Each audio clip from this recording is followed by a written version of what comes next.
లింగారెడ్డి గారు ఏంది ఫ్లెక్సీలు ఇవన్నీ? ఒకటండి, ఫ్లెక్సీలు అనేది ఇంతకుముందు ఇప్పుడు ఏదైనా కానీ ఇట్లా అలవాటు చేసిందంతా కూడా వైసీపీనే.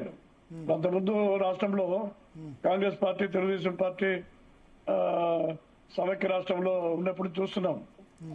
విష్ణు గారు నేను ఒకటేసారి ఎమ్మెల్యేలుగా ఉన్నాం. ఆయన కాంగ్రెస్ తెలుగుదేశంలో. ఇప్పుడు కూడా సరే ఘాటుగా మాట్లాడచ్చు, లేకపోతే గట్టిగా అరిచి మాట్లాడచ్చు అని ఇట్లా మరి అసహ్యంగా ఇంట్లో పెద్దలను మహిళలను కించపరుస్తా మాట్లాడుతుంటే సందర్భాలు లేవు. ఇది వైఎస్ఆర్సీపీ కొత్తగా ఏర్పడినప్పటి నుంచి విచ్చలవిడిగా మాట్లాడడం అనేది అలవాటు అయింది. సమస్య ఏంటంటే ఇటువంటి మాటలు మాట్లాడినప్పుడు జగన్మోహన్ రెడ్డి గారు ముందే శాసనసభలో కానీ బయట కానీ ఆ విధంగా మాట్లాడినప్పుడు వాళ్ళపైన చర్య తీసుకుంటే ఇది జరగదు. చర్య తీసుకోవడం పెట్టడం వచ్చి వాళ్ళకి మంత్రి పదవులు ఇచ్చినాడు. వాళ్ళకేముంది, ఎంత బాగా తిట్టే అంత మంత్రి పదవి ఇస్తాడని చెప్పేది ఒకటి రుజువు అయిపోయింది. దానికోసమే వాళ్ళు తింటున్నారు. తిట్టే వాళ్ళందరికీ మంత్రి పదవులు వస్తాయి అంటే దాని అర్థం ఏమే? వాళ్ళ అదుపులో పెట్టకపోగా వాళ్లకు ప్రమోషన్ ఇస్తాడనేటువంటి విషయం అందరికీ అర్థమైంది. అందరు తిట్టడం మొదలు పెట్టినారు. ఇప్పుడు మంత్రులు తిట్టడం ఏంటంటే, మంత్రులు అసెంబ్లీలో తిట్టే ప్రభుత్వం కదా వాళ్ళు. ప్రభుత్వంలో కార్ ఒకటి వస్తుంది సార్, నేను మళ్ళీ మాట్లాడతా సార్. అంటే ఇప్పుడు విన్నారా లింగారెడ్డి గారు చెప్పింది? విన్నారా విష్ణు గారు? సార్ లింగారెడ్డి గారు చెప్పినట్టు అందరం 2009 లోనే ఇప్పుడు ఎమ్మెల్యేలు ఉన్నాం కాబట్టి ఇప్పుడు ఒకళ్ళ మీద ఒకళ్ళు నెట్టుకోవడం కాదు. ఈ రకమైనటువంటి పద్ధతులు జగన్ గారు చెప్పినట్టు ఈ రోజు ఈ దౌర్జన్యాలు, ఈ రకమైనటువంటి పోకడలు సరైనటువంటివి కాదు. ప్రజాస్వామ్యంలో ఇది ఒకటి కాదు, అరా కాదు, 20-25 సంఘటనలు జరిగినాయి. కాబట్టి ఈ రకమైనటువంటి వ్యవహారాలు ఆంధ్రప్రదేశ్ లో మంచిది కాదు. దీన్ని తీవ్రంగా ఖండిస్తున్నాం. సార్ నేను మళ్ళీ మాట్లాడతాను. మల్లాది విష్ణు గారు. సో లింగారెడ్డి గారు, ఇప్పుడు బాధ్యుల మీద ఏదైతే జోగి రమేష్ ఇంటూ లేకపోతే అంబటి రాంబాబు మీరు కేసు పెట్టారన్నారు, కానీ ఇంతవరకు ఒక్కరిని కూడా అరెస్ట్ చేసిన పరిస్థితి లేదు. ఇప్పుడు అటెంప్ట్ మర్డర్ కేసు పెట్టారా, 307 కింద పెట్టారా, దేని కింద పెట్టారు? 307 పెట్టారు కదా, పేపర్లో చూస్తాను. 307 కింద పెట్టడం జరిగింది. మరి అది కరెక్టా అండి? ఇప్పుడు సరే, ఇప్పుడు ఇంటి మీద పెట్రోల్ బాంబులు విసిరినప్పుడు ఆ మంటల్లో ఏమైనా జరగవచ్చు కదా. రాళ్లు కట్టెలు విసిరినప్పుడు ఇంట్లో వాళ్ళకి ఏమైనా జరగవచ్చు కదా. రాళ్ళు కట్టెలు విసిరిన దానికి పోలీస్ స్టేషన్ లోనే బెయిల్ ఇవ్వాల, బయట దగ్గర కూడా అవసరం లేదు. మరి మాధవి పోయి అంబటి రాంబాబును చంపుతారా, దానికి అటెంప్ట్ మర్డర్ కేసు పెడతారా అంటే మీ తప్పుడు కంప్లైంట్ కాదా? ఖచ్చితంగా తప్పుడు కంప్లైంటే. ఇప్పుడు మీరు అరెస్ట్ చేయలేదంటారు.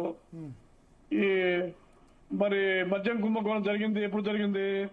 ఇప్పుడు జరిగి 1.5 సంవత్సరం అవుతా ఉంది, 2 ఏళ్ళు అవుతా ఉంది. మరి మొన్న కదా అరెస్ట్ చేసింది. వీళ్ళందరి మద్యం కేసులో తెలుగుదేశం ప్రభుత్వం వచ్చినాక మద్యం కుంభకోణం ఉన్న వాళ్ళను మిగతా వాళ్ళు అరెస్ట్ చేస్తానికి 1.5 సంవత్సరం పైన పట్టింది. అట్లాంటి ఇది నిన్న మొన్న ఇటు జరుగుతానే రాళ్ళు ఇస్తానే పోయి అరెస్ట్ చేయడం అంటే జరగదు కదా. దాంతో నిజాలు అన్ని చూసుకోవాల్సినటువంటి అవసరం ఉంది కదా. కాకపోతే ఒకటి ప్రభుత్వం ఒకటి చేస్తుంది, కేసులో అరెస్ట్ చేయడం అనేది వెంటనే ముఖ్యం కాదు. కానీ మళ్ళా ఫర్దర్ సంఘటనలు జరగకుండా ప్రభుత్వం కట్టుబాటు చేస్తుంది. మళ్ళా ఇటువంటి వ్యక్తులపైన, వాళ్ళ ఆస్తులపైన, వాహనాలపైన దాడి చేసేటువంటి పరిస్థితి లేకుండా అదుపు చేసింది.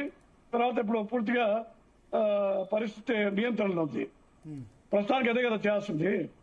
తర్వాత ఇన్వెస్టిగేషన్ లో ఎవరు ఉన్నారు, ఎవరు లేరు, మరి నిజంగా చంపేదానికి పోయినారా లేదు, అది spur of moment sudden provocation పైన మా అధినాయకుని తల్లిగారిని తిట్టినారు కాబట్టి అనేటువంటి మానవ సహజమైనటువంటి ఆ యొక్క ఉద్రేకంలో పోయినారా అనేది. అంబటి రాంబాబు ఇంటి మీద దాడి నీ జర్క్ రియాక్షన్ అనుకుందాం, మా అధినేతను తిట్టారని చెప్పి. బట్ జోగి రమేష్ ఇంటి మీద అటాక్ చేయడం, జోగి రమేష్ తిట్టాడు కదా. జోగి రమేష్ సరే ఆయన ఏదో కొవ్వు పెరిగిందనో ఏదో అన్నాడు తప్ప బూతులు తిట్టింది లేదు కదా. తమాషా ఏంటంటే ఆ, అతను జైలు నుంచి వచ్చినాక తిట్టాడు, మళ్ళా తిట్టాడు, ఉమ్, తర్వాత కూడా తిట్టాడు. అంటే నాకు తెలిసి ఆయన అంబటి ఎపిసోడ్ జరిగినా కూడా తిట్టినట్టుండదు అనిపిస్తుంది నాకు వీడియో చూస్తే. కాబట్టి వీళ్ళలో ఏం పశ్చాత్తాపం వచ్చింది చెప్పండి? ఏమైనా వచ్చింది వాళ్ళకు భయము, భక్తి, బాధ్యత ఏమైనా ఉన్నాయో చూడండి. అంటే రెచ్చగొట్టే పద్ధతి వీళ్ళు బానుకోరు. ఆయన లోకేష్ గారిని అంత దారుణంగా తిట్టడం అంటే ఆయన భావి నాయకుడు, ముఖ్యమంత్రి అయినటువంటి వ్యక్తి, మరి ఎక్కడో విదేశాల్లో చదువుకొని వచ్చినటువంటి వ్యక్తి, అటువంటి వ్యక్తిని నువ్వు నిష్కారణంగా ఒకవైపు నువ్వు జైలుకు పోయి వచ్చినావు, తప్పు చేసినావు, రుజువైంది, సాక్ష్యాల ఆధారాలతో సహా రుజువైంది, బయటకు వచ్చినావు, బయటకు వచ్చాక తిడతావు, తర్వాత మళ్ళీ రెండోసారి తిడతావు. అంటే ఇది ఆ పార్టీ ఏమైనా బాగుపడేదానికా, లేదు ఏదో నిరసన తెలియజేసావు, లేకపోతే Jogi Ramesh down down, Jaganmohan Reddy down down, Ambati down down అంటే వీళ్ళేమన్నా బుద్ధి తెచ్చుకొని వాళ్ళ చర్యలు మానుకునే పరిస్థితి ఉందా? Okay. అది కాదు. అది these people are habitual criminals. Okay, these people are hard core criminals. వీళ్ళు పర్పెచువల్ ట్రబుల్ మాంకర్స్ అన్నమాట. ఓకే, వీళ్ళు రాష్ట్రాన్ని పరిపాలన డిస్టర్బ్ చేసి ఇక్కడ ఇప్పుడు మొన్న జగన్మోహన్ రెడ్డి ఏమంటున్నాడు, మెడికల్ కాలేజ్ ఎవరైనా తీసుకొని నడిపితే టెండర్ వేస్తే 2 నెలల్లో నేను వచ్చాక అరెస్ట్ చేస్తా అంటాడు. ఇది రెచ్చగొట్టేది కదా చెప్పండి? రెచ్చగొట్టే పద్ధతి కదా ఇది? ఓకే, ఇది చట్టం ప్రకారము అయ్యా బాబు నువ్వు ఈ విధంగా మాట్లాడకూడదు, ఇది చేయకూడదు అంటే తెగే పంచాయతీ కాదు కదా ఇది. తప్పకుండా ఇది వాళ్ళకు అటువంటి ఒక వృత్తిపరమైనటువంటి నేరస్తులు, ఓకే, వాళ్ళ వృత్తే పూర్తి విధ్వంసకమైనటువంటి కార్యక్రమాలు చేయడము, ఓకే. మరి అడ్డదారిలో బెదిరింపులతో రాజకీయాలకి సరే మీ సైడ్ నుంచి అయితే ఇష్యూ క్లోజ్ అన్నట్టేనా? ఇంకా ఈ విషయంలో మళ్ళీ ఎటువంటి అటాక్స్ అయితే ఉండవు కదా?